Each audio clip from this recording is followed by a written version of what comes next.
I never imagined I'd return to my childhood home in Phoenix, just to be told I didn't exist. The desert wind howled, sweeping dust across the front steps where I once carved pumpkins and strung up Christmas lights with Dad. This was the same adobe porch where I'd learned to skate and posed for my first day of middle school, with Mom beaming behind the camera. But now? My father stood in the doorway, his face devoid of warmth. "Lena," he said, tone stiff, eyes cold. "We don't have a daughter. Leave or I'm calling the police." Behind him, my younger sister Callie lounged against the frame, arms crossed, smug grin painted on. The spare keys to my old studio room jingled from her pocket.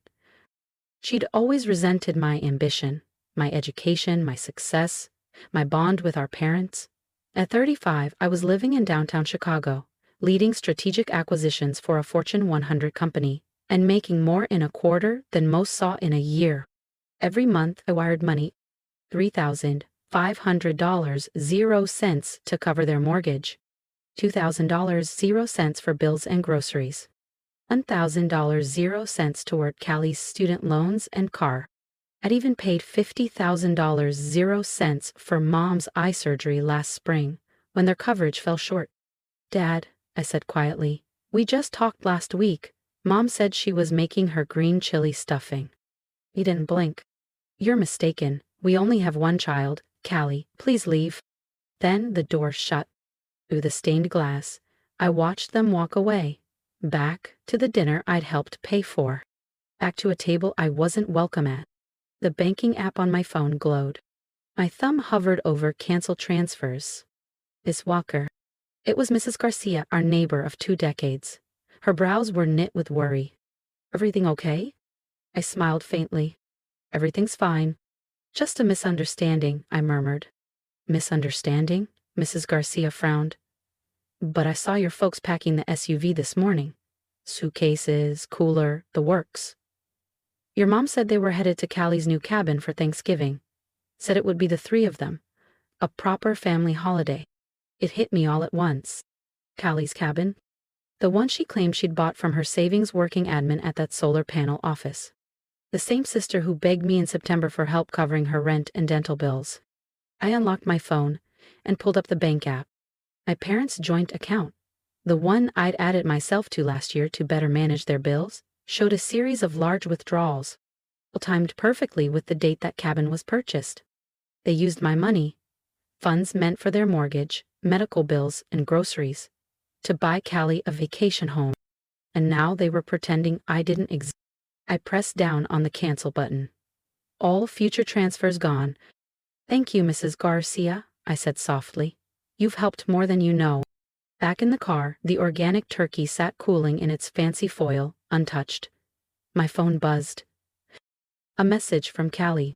"Too late to cancel anything. They already pulled next month's cash. Enjoy your sad little dinner. Oh wait, you're not part of the family anymore." I didn't reply. Instead of going home, I drove to my firm's regional headquarters in downtown Chicago. Quiet, almost empty. I logged in and opened the financial records, my parents' accounts, every one I'd ever helped manage. I reviewed, line by line. What I found chilled me. Jewelry stores, car dealerships, pricey bistros, but worse, offshore transfers, shell payments, cloaked accounts. This wasn't reckless spending. It was criminal. And as a licensed fiduciary, I was legally obligated to report it, even if it meant turning in my own family. Especially then. I reached for the office landline, fingers steady. I dialed a number I'd bookmarked long ago, hoping I'd never need it. "This is Lena Walker, Senior Acquisitions Manager at Kessler and Hayworth Capital. I need to report suspected financial fraud and possible money laundering." My tone was calm. Too calm. "Yes," I confirmed. "I have full documentation, bank records, timelines, and account access." The agent on the other end responded with clipped professionalism, walking me through the process. I answered every question, including the one I dreaded most. "If the subjects," I said softly. "They're my immediate family." As I hung up, my phone buzzed again. A notification from a group chat I didn't recognize. Photos flooded the screen. Callie holding a glass of wine. My parents smiling at the head of the table. The same table I wasn't welcome at. In the background, Mom's green chili stuffing. My recipe. Caption: perfect family dinner, just us, no leeches allowed. I leaned back, gazing over Chicago's skyline as the city lit up below. They thought I'd stay silent, that I'd stay broken. They were wrong. Opened my laptop and sent 3 emails. One to my attorney, one to a forensic analyst, and one to a real estate agent. I was selling the penthouse. I didn't need luxury anymore, not when there was no one left to support but myself. Then another text came in, from an unknown number. Lena, this is Mrs. Garcia. My porch cam caught your parents and Callie after you left. They were laughing, bragging. I recorded everything. My lips curved into a smile for the first time that day. Thank you, Mrs. Garcia, I typed back. I'm going to need it all. Tomorrow, I'd begin reminding them who I was. Their daughter, their sister. And soon, their reckoning. If you've been holding your breath with me this far, you'll want to see what happens next. Because tomorrow, I don't just fight back.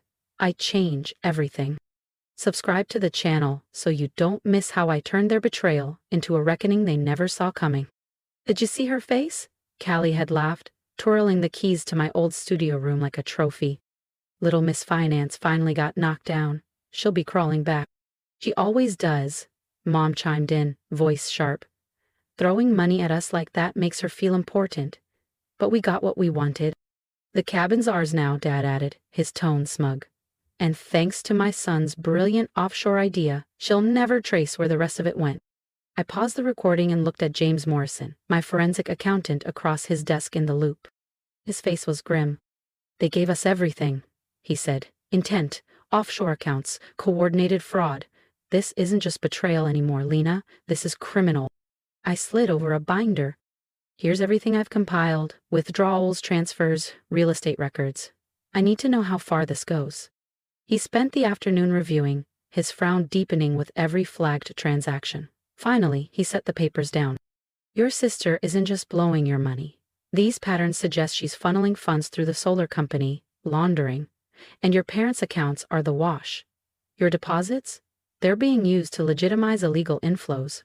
My stomach clenched. How much are we talking? He circled several totals in red ink. North of $2,500,000 0 cents just this year. The cabin was a decoy?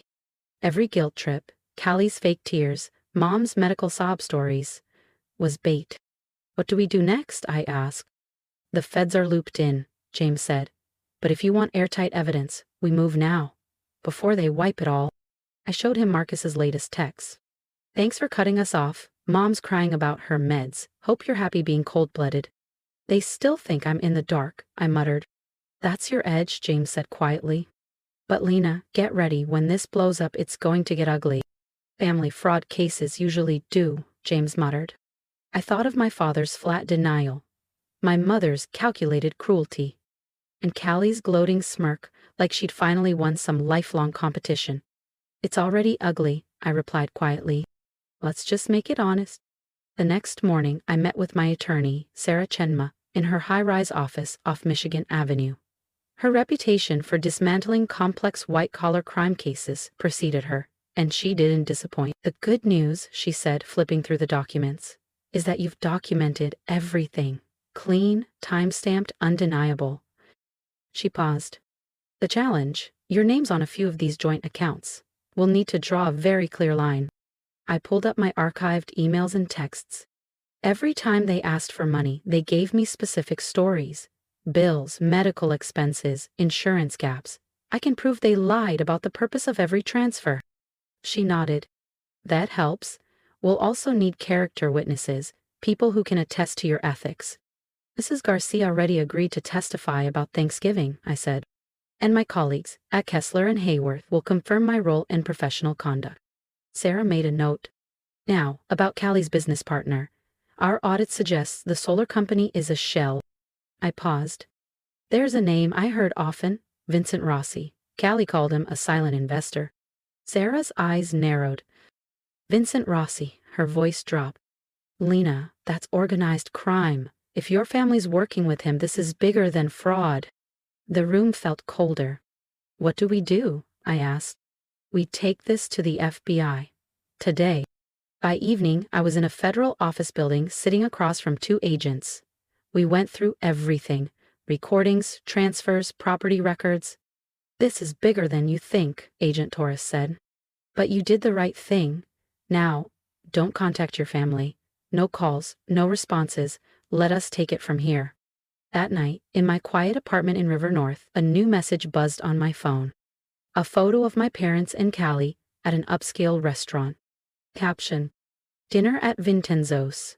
Only real family deserves the best. Owned by Vincent Rossi. I stared at the screen, jaw tight. I forwarded the restaurant photo to Agent Torres, then blocked the number they'd used to send it. Let them believe I was sulking, too heartbroken to fight back. Let them revel in their false security and stolen luxuries. The investigation was gaining momentum. Their world would collapse soon enough. My phone rang again. Mrs. Garcia? Lena, honey, your sister just stopped by, angry, demanding your new address, said you needed to be taught a lesson in loyalty. I thanked her and immediately called Agent Torres. Within the hour, I had federal protection. We've seen this before, he told me. When fraudsters sense the end, they lash out at the ones exposing them. That night, lying in bed, I opened my photo gallery. Birthday cakes, Christmas trees, family barbecues. Images from a life that now felt staged. I stared at them one last time, then deleted everything. The past was over, the future demanded my full focus. A message from James lit up my phone. Found something big in the offshore transfers. 9 a.m. tomorrow. Might be our smoking gun. I set my alarm, heart steady, one step closer. The next morning, James's office was eerily quiet. He gestured me inside, his monitors glowing with transaction flows and layered charts. You might want to sit, he said. Remember those offshore accounts? They weren't just shielding your money. Callie's company was at the center of a vehicle export scam. The screen revealed the web: laundered funds buying luxury vehicles, exported at fake premiums, insurance fraud tied in. My parents' accounts, clean the payouts. Estimate? 15 million. 2 years. Then he hesitated. There's more, Lena. Something personal. He opened a file. A trust agreement, one I'd never seen before. Your grandmother's inheritance, James said gently. The one your parents claimed went to Callie because of her dying wishes? It was meant for you, all of it. My hands trembled. But they showed me her will. They said she thought Callie needed it more. James shook his head. They forged the documents. We recovered the original and encrypted backups from your father's cloud storage. Lena. She named you as sole heir. There's even a letter she wrote explaining why. My chest tightened. Grandma Helen had passed 3 years ago. I'd trusted my parents. Then my phone buzzed. It was Agent Torres. Mrs. Walker, we're moving in today. The evidence is overwhelming. We believe your family's preparing to flee the country. Stay clear of all connected locations. As if on cue, a message flashed on my work phone. Security desk. Mrs. Walker, your sister Callie is in the lobby. She's demanding to see you. Absolutely not, I said. If she returns, contact this number immediately. I forwarded Agent Torres' line. The next few hours passed in James's office, watching updates roll in. The FBI raided multiple sites: the dealership, the lake house, their home, and 3 other properties I never even knew existed. At 2:47 p.m., my phone buzzed. Breaking. FBI raids. Luxury car dealership. Key figures arrested. In $15.00 fraud ring. Moments later, the messages poured in. Mom, how could you do this to us? Dad, you've betrayed your blood. Callie, you'll regret this, Lena. Watch your back. I forwarded each one to Agent Torres. Then came a message from Mrs. Garcia, a video attachment. Thought you should see this, she wrote. They broke into your old room before the FBI got there, looking for something under the floorboards. I pressed play. There they were, Mom, Dad, and Callie, desperate, pulling up planks, scrambling for something. I smiled faintly. They didn't know I'd moved the documents years ago, to the closet compartment only I knew existed. And during my last visit, I had left a recorder there. Just in case. Check my old closet, I texted Agent Torres. Hidden candle, back right corner. Might be something useful. An hour later, she called. We found it. Recordings. They talk about everything. The fraud, the forged will, even a plan to frame you if things went south. I stood at my Brooklyn office window, the city glowing behind the glass. In the reflection, I didn't see the woman who used to send monthly support without question. That version of me no longer existed. The front desk called. Miss Walker, a Mrs. Patricia Walker is here. She's in tears asking to see her daughter. I didn't hesitate. Tell her I don't have a mother and please show her out. That night, Sarah called. The FBI froze everything. The lake house and other properties are seized. Marcus is facing serious charges and your parents could be indicted too. They're offering to flip on Vincent Rossi for leniency. I laughed bitterly. Let me guess. They think I'll defend them. Funny thing, Sarah replied. Having no daughter doesn't help their case now. Alone in my apartment, I opened Grandma Helen's hidden letter. I chose you, Lena, because you have what your brother never will. Integrity. My phone buzzed again.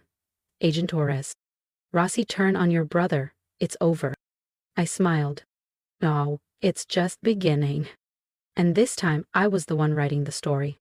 6 months after that Thanksgiving, I sat in a federal courthouse in Manhattan, watching my family enter their guilty pleas. Marcus, shackled and in an orange jumpsuit, refused to look at me. Mom clutched a tissue, still acting the role of the broken-hearted mother. Dad stared ahead, emotionless. The list of charges: money laundering, insurance fraud, forgery, conspiracy. The judge's voice echoed. Given the scale of fraud and their lack of remorse, I'm imposing the maximum sentences permitted. Marcus Walker, 15 years. Robert and Patricia Walker, 8 years each. No tears, no joy, just closure. Outside, reporters swarmed. Ms. Walker, how does it feel to send your family to prison? I met the cameras without flinching. They made that choice when they said I wasn't their daughter. I only made it official. That night, Mrs. Garcia and I shared a quiet dinner in my Brooklyn apartment. The house sold, she said. Nice family. They're turning your old room into a nursery. I smiled. The house needs honest memories now. Earlier that day, I'd received my promotion. Executive Director, London office. Later, I left white roses at Grandma Helen's grave. You were right, I whispered. They never saw me coming. They resented me for becoming exactly what they raised me to be: strong, successful, independent. Their perfect plan had backfired. The morning I packed for London, a final letter came. My mother's handwriting. Lena, we're sorry, we know it's too late. Love, Mom. I shredded it, unread. Some bridges should stay burnt. From my new flat overlooking the Thames, I watched the sun rise. James called. Your inheritance is restored, with interest. Also, Marcus planned to frame you, using your credentials. Then I stopped them just in time, I replied. Sometimes, no family is better than the wrong one. And I was finally free. If you've ever been betrayed by the people you trusted most, you know how hard it is to rise. I did, and I'm still standing. Drop a comment below. What would you have done in my place? What would you say to someone like me? And if I've learned anything, it's this. Sometimes walking away isn't weakness, it's power. Choose truth, choose peace, and always choose yourself. Don't forget to subscribe for more.